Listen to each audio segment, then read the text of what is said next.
નમસ્કાર. TAT secondary મેઇન્સની તૈયારી કરતા ગણિત વિજ્ઞાનના એસ્પિરન્ટ્સ મિત્રો, સ્વાગત છે તમારું આપણી પોતાની યુટ્યુબ ચેનલ વિદ્યાસંકુલ ગુજરાતીમાં.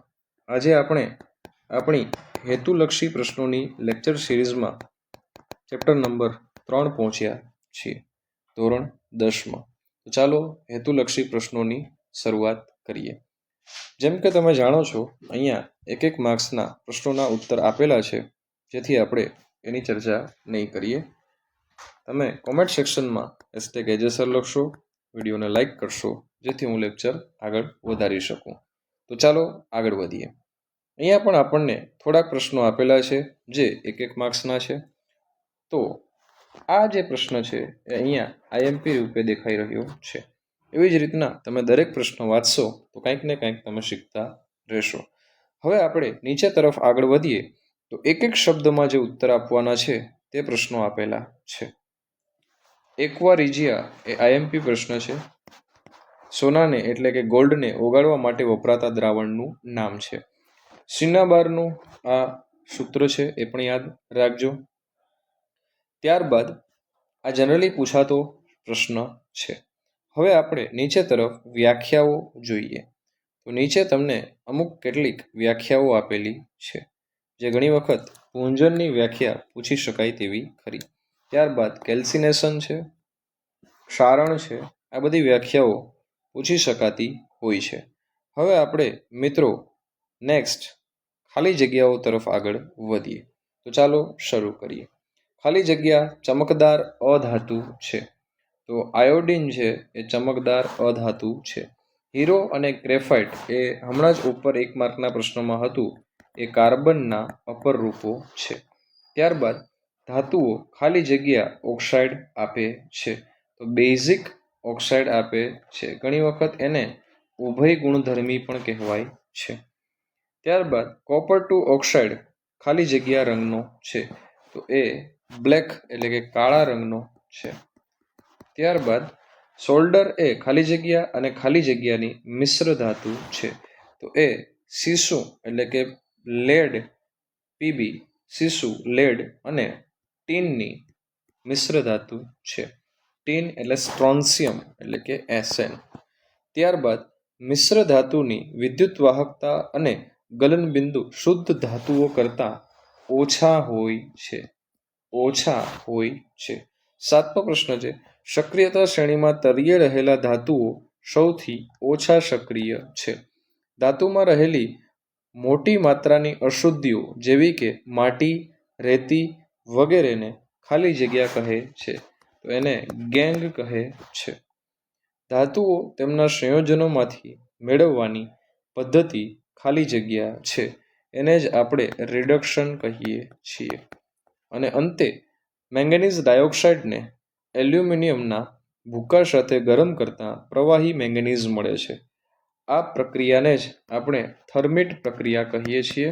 કોમેન્ટ સેક્શનમાં આ પ્રક્રિયા કેવા તાપમાને થાય છે એનું જરા કોમેન્ટ કરજો. આગળ વધીએ મિત્રો. નીચેના વિધાનો ખરા છે કે ખોટા, ચાલો આપણે જોઈએ. બધી જ ધાતુઓની સખ્તાઈ સમાન હોય છે. સ્વાભાવિક રીતે ખોટી વાત. ચાંદી અને કોપર ઉષ્માના ઉત્તમ વાહકો છે. સાચી વાત છે. બ્રોમિન છે એ વાયુ છે. ના. ગ્રેફાઇટ ઉષ્માનું અવાહક છે. ના, ગ્રેફાઇટ ઉષ્માનું વાહક છે.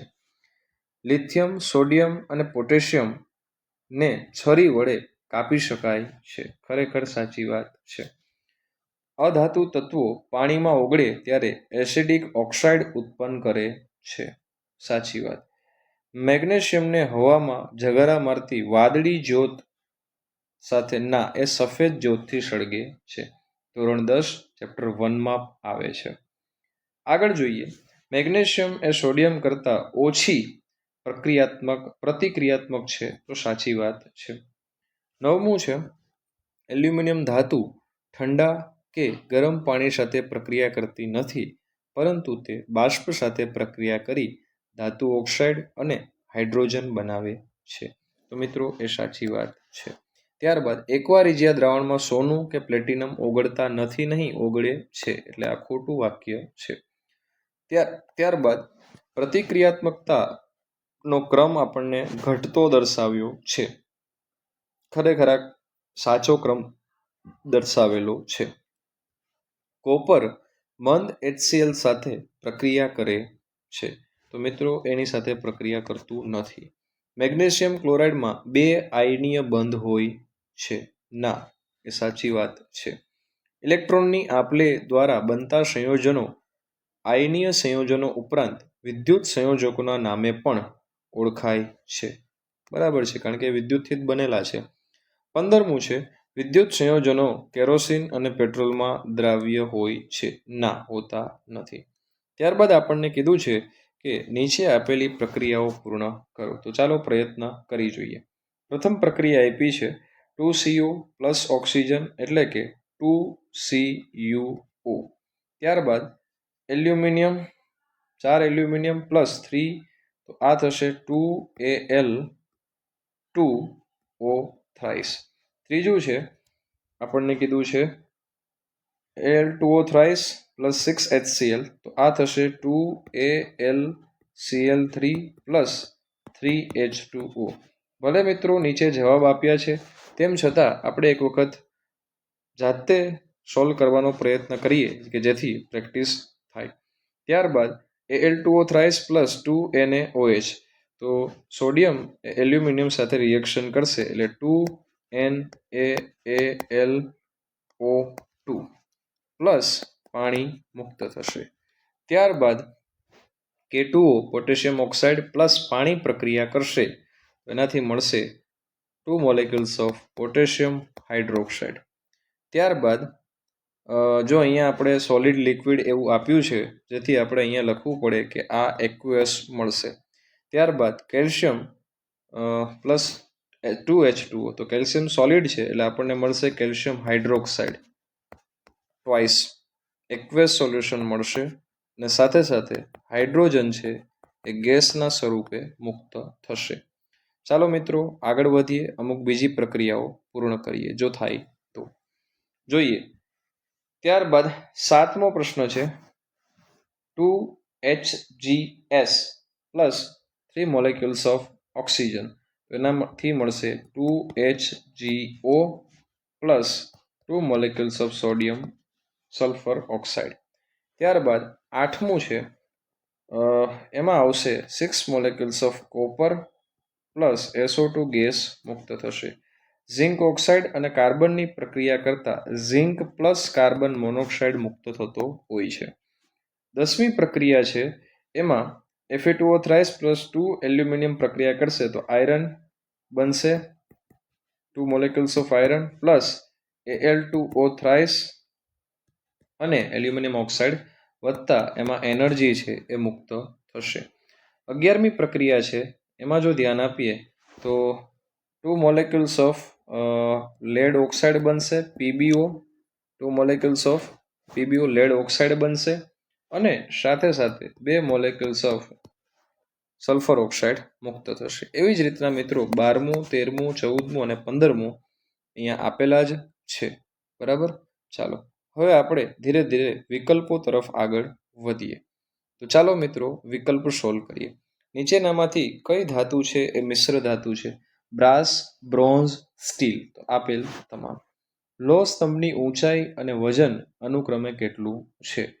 તો લોહ સ્તંભની ઊંચાઈ 8 મીટર છે અને વજન 6 ટન છે. સૌથી ટીપી શકાય તેવી ધાતુ એ સોનું પણ છે અને શીશુ પણ છે. ત્યારબાદ શીશાને એટલી બધી ટીપી શકાતી નથી, માફ કરજો, સોનું જ છે. ઉષ્માના ઉત્તમ વાહકો તરીકે કઈ ધાતુ ઉપયોગી નથી? તો ઉષ્માના ઉત્તમ વાહકો તરીકે શીશુ ઉપયોગી નથી. વિદ્યુત તાર ઉપર શેનું અસ્તર લગાવેલ હોય છે? તો વિદ્યુત તાર ઉપર પોલીવિનાઇલ ક્લોરાઇડ PVCનું આવરણ લગાડેલ હોય છે. ઓરડાના તાપમાને કઈ ધાતુ પ્રવાહી સ્વરૂપમાં અસ્તિત્વ ધરાવે છે? પારો. ત્યારબાદ કાર્બનનું અપરરૂપ સૌથી સખત કુદરતી પદાર્થ તરીકે જાણીતું છે, તો એ છે હીરો, ડાયમંડ. ત્યારબાદ મોટાભાગના ધાતુ ઓક્સાઇડ પાણીમાં કેવા હોય છે? અદ્રાવ્ય. ત્યારબાદ 9મો ઓપ્શન જોઈએ. એલ્યુમિનિયમને હવાના સંપર્કમાં લાવતા તેની ઉપર કોનું પડ લાગે છે? તો એલ્યુમિનિયમ ઓક્સાઇડ Al2O થ્રાઇસ. HNO3નું રિડક્શન નીચેનામાંથી શેમાં થાય છે? તો નાઇટ્રોજન ઓક્સાઇડ, બધામાં થઈ શકે છે.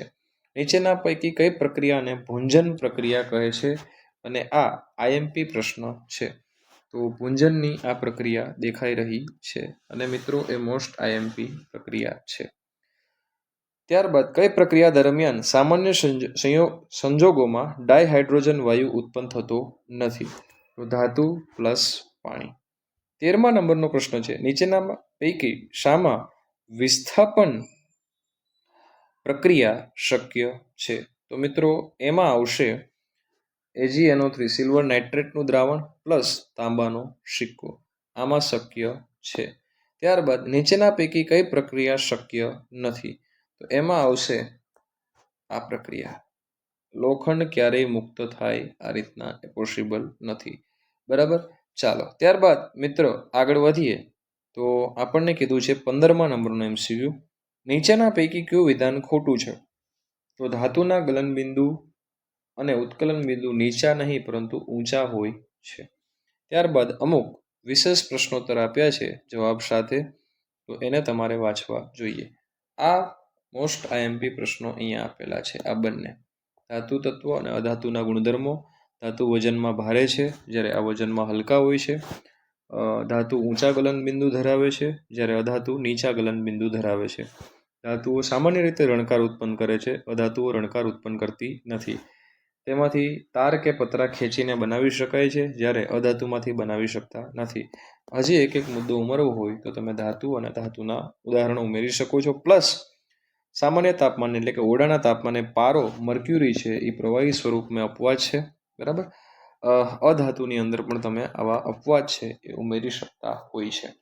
તો ચાલો મિત્રો આના સિવાયના જે એક્સ્ટ્રા પ્રશ્નોત્તર આપેલા છે એ ફટાફટ તમે જોઈ લ્યો. છેલ્લે અહીંયા થોડાક પ્રશ્નો આપેલા છે. બસ મિત્રો, તો અહીંયા આપણું લેક્ચર છે એ પૂર્ણ કરીએ છીએ. મળીશું આવા જ આપણા ચેપ્ટર નંબર 4 સાથે.